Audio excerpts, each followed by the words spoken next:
শুভ দুপুর। মাংস রান্না করব আজকে। সকালে খিচুড়ি, সরি, সকালে খাইছি রুটি, তেমন কিছু রান্না বান্না করি নাই। আজকে রান্না বান্না করব হচ্ছে মাংস, আর কিছুই রান্না করব না। কারণটা হচ্ছে যে আজকে ফ্রিজে অনেক তরকারি আছে, তার জন্য আর তেমন কিছু করব না। এখানে দেখছেন মাংসের চেয়ে ডাবল আলুই দিলাম। আমরা এভাবেই রান্না করি।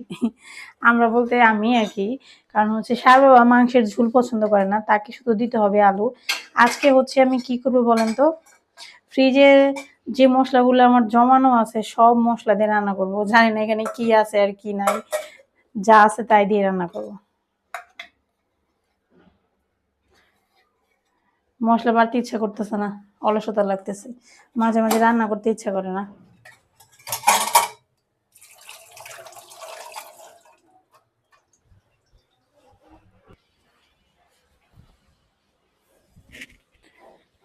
এইমাত্র স্নান দান শেষ করে আসলাম।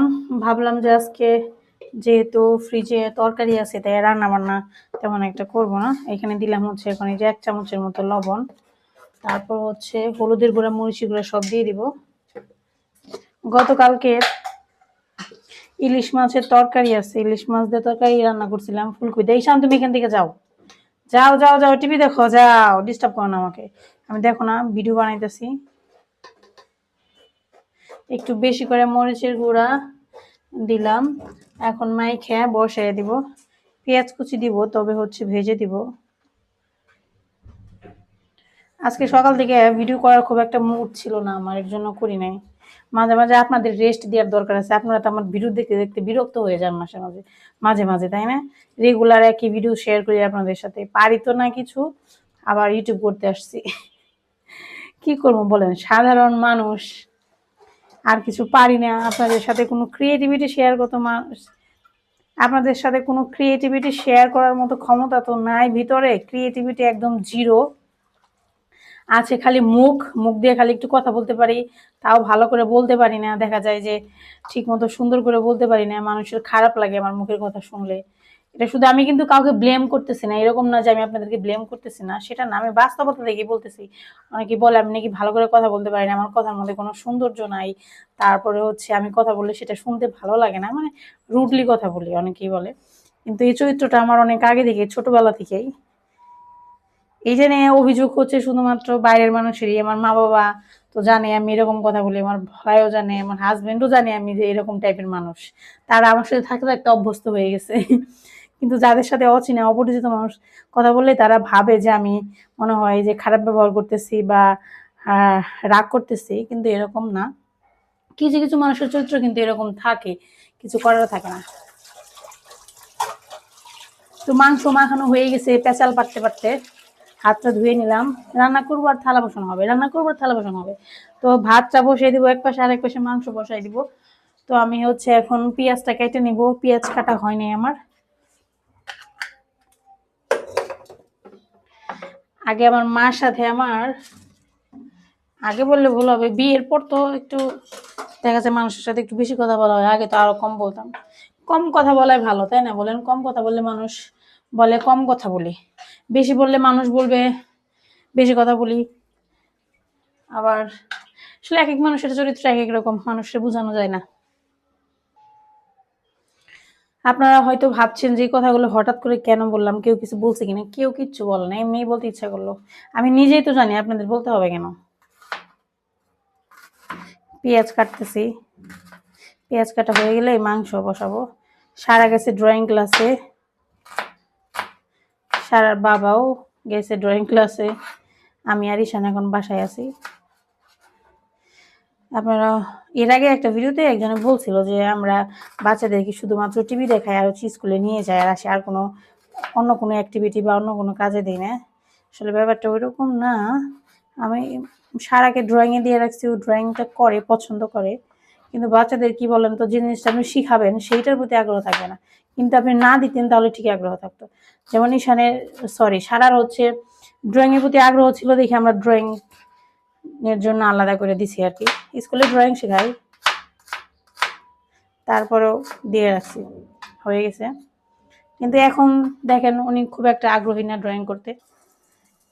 একবার ভাবছিলাম এই প্যানের মধ্যে রান্না করব না, আর একবার ভাবলাম ধুরি এত পরিষ্কার জিনিস রান্না করে লাভ কি বলেন। দিয়ে দিলাম তেজপাতা। রান্না করি নাই। ব্যাপারটা হচ্ছে এই প্যানের বয়স মাত্র 1 থেকে 1 বছর মেবি। তো এই প্যানটা হচ্ছে কয়দিন পরে এরকম হয়ে গেল, বুঝলাম না কেন। এখন আর প্যান কেনার প্রতি আমার কোনো আগ্রহ নেই, কারণ প্যান এত তাড়াতাড়ি নষ্ট হয়ে যায় সেটা আসলে বলার বাইরে। এমনিতে এগুলাতে রান্না করাটা জানি না কতটুকু স্বাস্থ্যসম্মত, কিন্তু দেখেন না প্যানটা কেমন হয়ে গেছে। এর আগের একটা ভিডিওতে যখন প্যানে রান্না করা দেখাইছে, দুজন আমাকে বলছেন যে প্যানটা বাদ দিতে, এর ছাল বাকলা উঠে গেছে। আমি নিজেও জানি ছাল বাকলা উঠে গেছে, কিন্তু এটা কেমনে বাদ দিব বলেন। মাত্র 1 বছর হয়েছে ব্যবহার করতেছি, আবার কিনছি কত টাকা দিয়ে, তার হিসাব আছে? এভাবে করে জিনিস কি ফেলে দেওয়া যায়? প্যানে শুধু ওই যে মাঝখান দেয়া হচ্ছে একটু উঠে গেছে, এটা সমস্যা তো নাই। মানুষ বুড়ো হয়ে গেলে চেহারা নষ্ট হয়ে যায় না, তার জন্য কি আমরা মানুষে ফেলে দিতে পারি? সেটা তো না। তো এটা চেহারা নষ্ট হচ্ছে, তাতে কি হয়েছে? এটা রান্না করা যায়। যখন রান্না করতে না পারবো তখন ফেলে দেবো। এখন দিলাম হচ্ছে পেঁয়াজ কুচি। পেঁয়াজ কুচিটাকে আগে ভাজি করে নিই। ভাজা হয়ে গেছে। তারপর হচ্ছে এখন দিব হচ্ছে যে মাংস। একবার ভাবি যে এই জিনিসগুলো আপনাদের দেখাবো না, এই যে রড, তারপরে গ্যাসের পাইপ, দেখতে কি বাজে লাগে না? দেখতে বাজে, কিন্তু কিছু করার নাই বলেন। ঢেকে ঢেকে ভিডিও করা যায়, কোন না কোনো ভাবে আপনাদের চোখে পড়বে। আমি কত পরিষ্কার করে রাখি, তারপরেও দেখতে খারাপ দেখা যায়। কিচ্ছু করার নাই, যেমন বাসা তেমন জিনিসপত্র। পড়ে না কেন? পড়ে গেছে। মশলা কি বেশি হয়ে গেল? যা হয়েছে হয়েছে।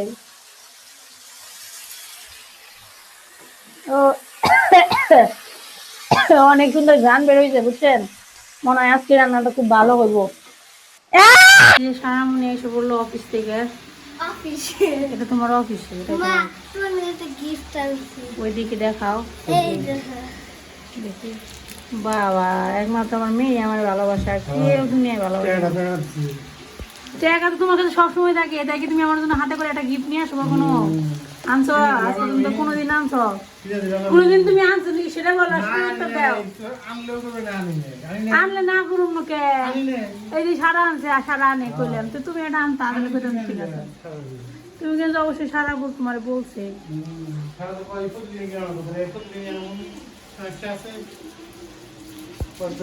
কেমন রে? কেমন জানে জায়গা?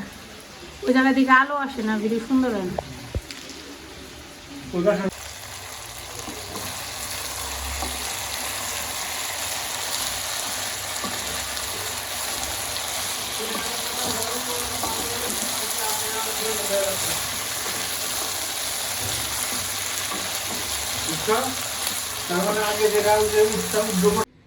কি খুশি দেখছেন? এই খুশির কারণ কি, এই হাসির রহস্য কি জানেন? শুধুমাত্র মাংস, আর কিচ্ছু না। বাসায় এসে গন্ধ পেয়ে দুর্বল রান্না করেছে। মা তুমি মাংস রান্না করবেন, কি যে খুশি। জীবনে কখনো মাংস রান্না করে খাওয়াই নেই আমি। এইগুলাই হচ্ছে পোলা পান। ঈশান বাবু সারামণিকে খুশি করার সব থেকে সহজ বুদ্ধি হচ্ছে খালি মাংস রান্না করবেন, ব্যাস। সারামণি দেখবেন 32টার জায়গায় 33টা দাঁতের হাসি দিয়ে দিব। হ্যাঁ, দেখেন না, এখন অলরেডি খালি হাসতে আসতে খালি মাংসের গন্ধ পেলেই হাসে। তুমি এরকম লুকাছুপি খেলতেছো, ব্যাপারটা কি? মডেলিং করবো তো।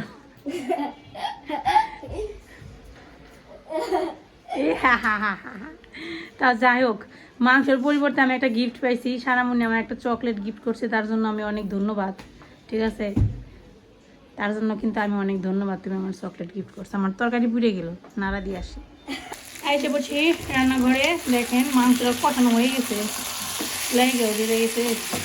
এখন দিয়ে দেবো পরিমাণ মতো ঝোল আর জল, দুইটাই দিব।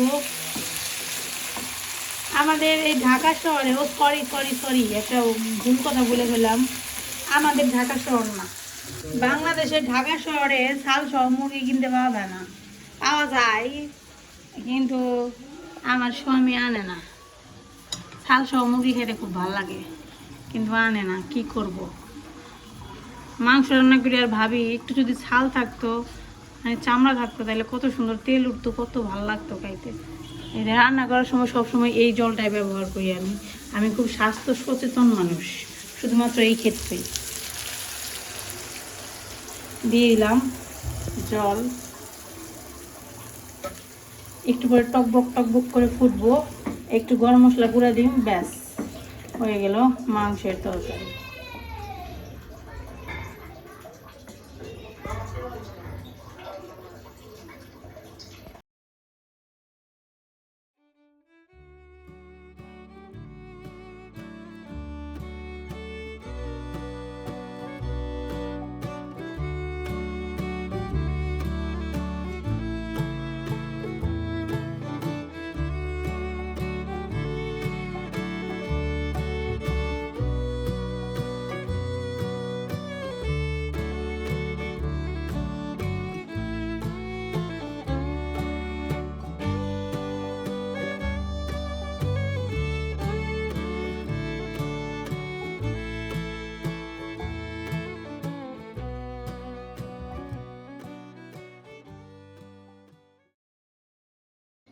জাস্ট দেখেন এত সুন্দর কালার আসছে, কালার দেখে মনে হইতেছে যে আসলে যে তরকারিটা কতটা ভালো লাগবে খেতে। শুধুমাত্র এই বাচ্চা কাচ্চা আর হচ্ছে আমার স্বামী, এদের জন্য আমি এখানে বসে রয়েছি, নইলে আমার থাকা উচিত ছিল হচ্ছে 5 স্টার হোটেলের শেফ হিসাবে, সেটা তো পারি নাই। এখানে যে বিশ্বাস বংশের শেফ হিসাবে এখন আছি বর্তমানে, কিন্তু তারপরেও তারা স্যাটিসফাই না আমার রান্না খেয়ে। কিন্তু আপনারা দেখেন এত সুন্দর কালার আনা কি সহজ, এটা একমাত্র আমিই পারি। খুব সুন্দর রান্না বান্না করলাম, ভাতটা হয়ে গেছে, একটু পরে খামো। এখন হচ্ছে বাসি তরকারিকে গরম করতেছি। দেখেন কিসের তরকারি এটা, ফুলকপি ইলিশ মাছ দিয়ে আলু দিয়ে রান্না করছিলাম, ওই তো মা বাবা আসছিল বাসায়, সেই দিনের তরকারি আজকে রান্না করে আজকে গরম করে খাবো। আর হচ্ছে এখানে হচ্ছে শাক, মটর করে শাক ভাজা, এইটাও গরম করছি। এখানে আছে মুগের ডাল, এটাকে ভালো করে শুকাবো, শুকনো মরিচ দিয়ে তারপরে খাবো। এখানে হচ্ছে টকের তরকারি, মাছের টক। তো দেখেন এতগুলো তরকারি থাকতে কি রান্না করার দরকার আছে? একদমই নাই, এর জন্য রান্না করি নাই।